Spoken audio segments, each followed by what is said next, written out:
watch this topic in Hindi, skip to the timestamp of 5 minutes 6 seconds. Welcome to another episode of Legal Update. Today's topic of discussion is bar on public disclosure of juveniles' record. Now let's see, why is it in the news? Recently, in the Lokesh Kumar versus State of Chhattisgarh and another case, the Supreme Court stated that Section 24 of the Juvenile Justice Act 2015, which ensures that a child is not disqualified due to a conviction, is meant to be protective. Now look at the background of the case. The appellant was convicted by the Juvenile Justice Board in 2021 for misbehaving, abusing, and beating a person. He was sentenced to sit before the board until it rose that day and fined rupees 600. In 2024, while applying for a job in a company, the appellant was required to submit a character certificate from the police. The certificate issued by the Superintendent of Police disclosed the conviction, which the appellant argued adversely affected his employment prospects. The appellant claimed that this disclosure violated Section 24 of the Juvenile Justice Act, which ensures a child's conviction details are not publicly disclosed.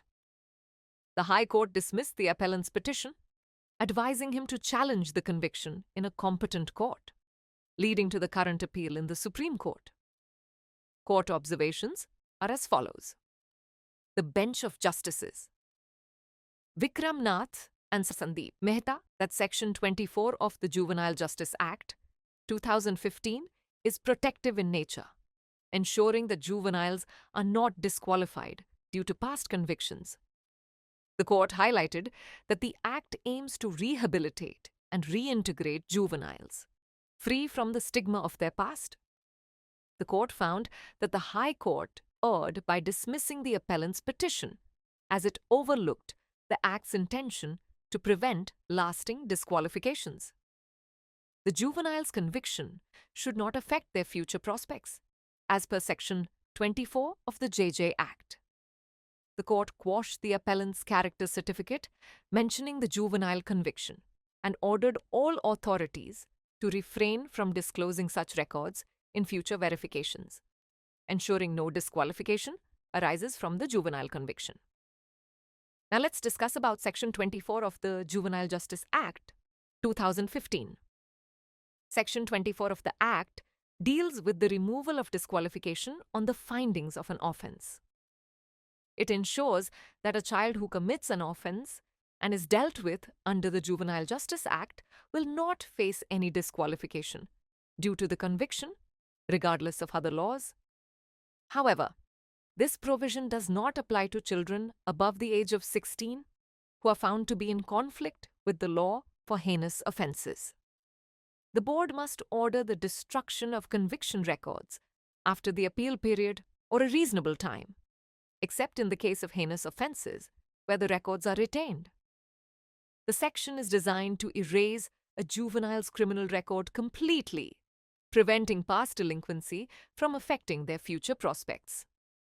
Now let's have a look at case law Zorawar Singh Mundi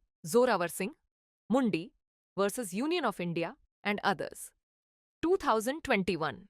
In this case, the Delhi High Court held that in the cases of juvenile delinquency, if any criminal antecedent record of a juvenile is allowed to remain intact, to be accessed, amongst others, by using the technology tools, the same may not only bring humiliation and discredit to the juvenile, but may also adversely impact the future prospects of the juvenile, among other things.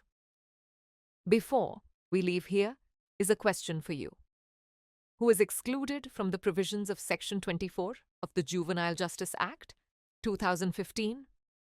Option A, children under 12 years. Option B, children over 16 years involved in heinous offenses.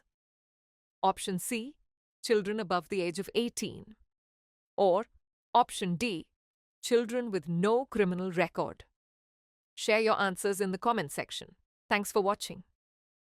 Legal update में आपका स्वागत है। आज का चर्चा का विषय है किशोर के रिकॉर्ड के सार्वजनिक प्रकटीकरण पर प्रतिबंध। आइए देखते हैं यह चर्चा में क्यों है। हाल ही में लोकेश कुमार बनाम छत्तीसगढ़ राज्य एवं अन्य मामले में सर्वोच्च न्यायालय ने कहा है कि किशोर न्याय अधिनियम 2015 की धारा 24, जो यह सुनिश्चित करती है कि किसी बच्चे को दोष सिद्धि के कारण अयोग्य नहीं ठहराया जाता है, सुरक्षात्मक है। अब देखते हैं मामले की पृष्ठभूमि। अपीलकर्ता को 2021 में किशोर न्याय बोर्ड द्वारा एक व्यक्ति के साथ दुर्व्यवहार, गाली गलौज और मारपीट करने के लिए दोषी ठहराया गया था। उसे उस दिन बोर्ड के उठने तक उसके सामने बैठने की सजा सुनाई गई और 600 रुपए का जुर्माना लगाया गया। 2024 में एक कंपनी में नौकरी के लिए आवेदन करते समय अपीलकर्ता को पुलिस से चरित्र प्रमाण पत्र प्रस्तुत करना था। पुलिस अधीक्षक द्वारा जारी किए गए प्रमाण पत्र में दोष सिद्धि का खुलासा किया गया था, जिसके बारे में अपीलकर्ता ने तर्क दिया कि इससे उसकी नौकरी की संभावनाओं पर प्रतिकूल प्रभाव पड़ा। अपीलकर्ता ने दावा किया कि इस खुलासे से किशोर न्याय अधिनियम की धारा 24 का उल्लंघन हुआ है, जो यह सुनिश्चित करती है कि किसी बच्चे की सजा का विवरण सार्वजनिक रूप से प्रकट नहीं किया जाएगा। उच्च न्यायालय ने अपीलकर्ता की याचिका को खारिज कर दिया। उसे सक्षम अदालत में दोष सिद्धि को चुनौती देने की सलाह दी, जिसके कारण सुप्रीम कोर्ट में वर्तमान अपील की गई।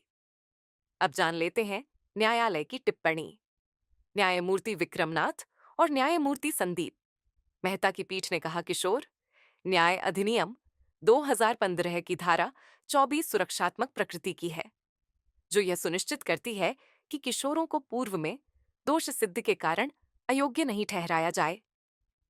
न्यायालय ने इस बात पर प्रकाश डाला कि इस अधिनियम का उद्देश्य किशोरों को उनके अतीत के कलंक से मुक्त करके उनका पुनर्वास करना और उन्हें पुनः एकीकृत करना है। न्यायालय ने पाया कि उच्च न्यायालय ने अपीलकर्ता की याचिका को खारिज करके गलती की, क्योंकि इसने स्थायी अयोग्यता को रोकने के अधिनियम के इरादे को नजरअंदाज कर दिया। किशोर की सजा से किशोर न्याय अधिनियम की धारा 24 के अनुसार उनके भविष्य की संभावनाओं पर कोई असर नहीं पड़ना चाहिए।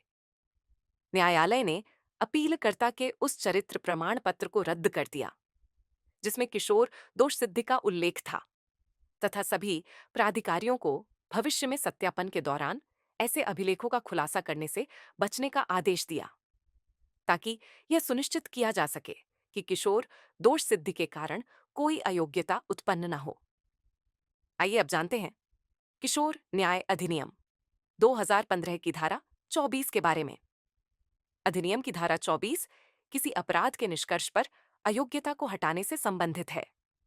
यह सुनिश्चित करता है कि कोई बच्चा जो कोई अपराध करता है और उसके साथ किशोर न्याय अधिनियम के तहत निपटा जाता है, उसे अन्य कानूनों की परवाह किए बिना दोष सिद्धि के कारण किसी भी अयोग्यता का सामना नहीं करना पड़ेगा। हालांकि यह प्रावधान 16 वर्ष से अधिक आयु के उन बच्चों पर लागू नहीं होता है जो जघन्य अपराधों के लिए कानून का उल्लंघन करते पाए जाते हैं। बोर्ड को अपील अवधि या उचित समय के बाद दोष सिद्धि के रिकॉर्ड को नष्ट करने का आदेश देना चाहिए, सिवाय जघन्य अपराधों के मामले में, जहां रिकॉर्ड को बरकरार रखा जाता है। यह धारा किसी किशोर के आपराधिक रिकॉर्ड को पूरी तरह से मिटाने के लिए बनाई गई है, ताकि उसके पिछले अपराधों के कारण उसके भविष्य पर कोई प्रभाव न पड़े। आइए जानते हैं मामले से संबंधित केस। जोरावर सिंह मुंडी, जोरावर सिंह मुंडी बनाम भारत संघ और अन्य 2021 के बारे में। इस मामले में दिल्ली उच्च न्यायालय ने माना कि किशोर अपराध के मामलों में यदि किसी किशोर के आपराधिक पूर्ववृत्त रिकॉर्ड को बरकरार रहने दिया जाता है तथा अन्य बातों के अलावा प्रौद्योगिकी उपकरणों का उपयोग करके उस तक पहुंच बनाई जाती है, तो इससे न केवल किशोर को अपमानित और बदनामी का सामना करना पड़ सकता है, बल्कि अन्य बातों के अलावा किशोर की भविष्य की संभावनाओं पर भी प्रतिकूल प्रभाव पड़ सकता है। आइए अब नोट कर लेते हैं आज का अभ्यास। प्रश्न, किशोर न्याय अधिनियम 2015 की धारा 24 के प्रावधानों से किसे बाहर रखा गया है? विकल्प ए 12 वर्ष से कम उम्र के बच्चे, विकल्प बी जघन्य अपराधों में शामिल 16 वर्ष से अधिक आयु के बच्चे। विकल्प सी 18 वर्ष से अधिक आयु के बच्चे। विकल्प डी जिन बच्चों का कोई आपराधिक रिकॉर्ड नहीं है। इसका उत्तर हमें कमेंट सेक्शन में जरूर भेजिएगा। धन्यवाद।